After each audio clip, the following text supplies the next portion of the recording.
किसी राज्य में एक प्रतापी राज्य हुआ करता था। वो राजा रोज सुबह उठकर पूजा पाठ करता और गरीबों को दान देता। अपने इस उदार व्यवहार और दया की भावना की वजह से राजा पूरी जनता में बहुत लोकप्रिय हो गया था। रोज सुबह दरबार खुलते ही राजा के यहाँ गरीब और भिखारियों की लंबी लाइन लग जाती थी। राजा हर इंसान को संतुष्ट करके भेजते थे। किशन और गोपाल नाम के दो गरीब भिखारी रोज राजा के यहाँ दान लेने आते। राजा जब किशन को दान देता तो किशन राजा की बहुत वाहवाही करता और राजा को दुआएं देता। वही जब राजा गोपाल को दान देता तो वह हर बार एक ही बात बोलता, हे ईश्वर तू बड़ा दयालु है, तूने मुझे इतना सब कुछ दिया। राजा को उसकी बात थोड़ी बुरी लगती। राजा सोचता कि दान मैं देता हूँ और ये गुणगान उस ईश्वर का करता है। एक दिन राजकुमारी का जन्मदिन था। उस दिन राजा ने दिल खोल कर दान दिया।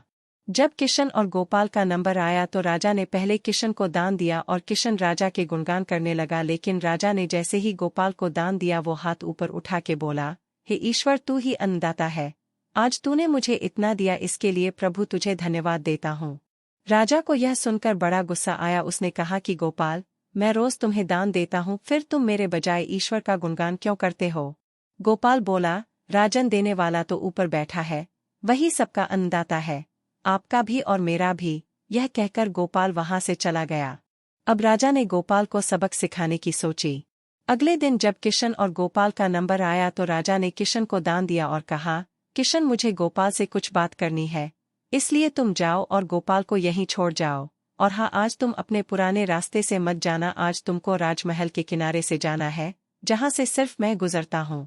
किशन खुशी खुशी दान लेकर चला गया। राजमहल के किनारे का रास्ता बड़ा ही शानदार और खुशबू भरा था। संयोग से राजा ने उस रास्ते में एक चांदी के सिक्कों से भरा घड़ा रखवा दिया था। लेकिन किशन आज अपनी मस्ती में मस्त था। वो सोच रहा था कि राजा की मुझ पर बड़ी कृपा हुई है, जो मुझको अपने राजमहल के रास्ते से गुजारा। यहाँ से तो मैं अगर आंख बंद करके भी चलूं तो भी कोई परेशानी नहीं होगी।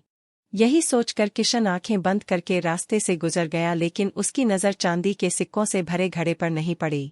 थोड़ी देर बाद राजा ने गोपाल से कहा कि अब तुम जाओ, क्योंकि किशन अब जा चुका होगा, लेकिन तुमको भी उसी रास्ते से जाना है जिससे किशन गया है।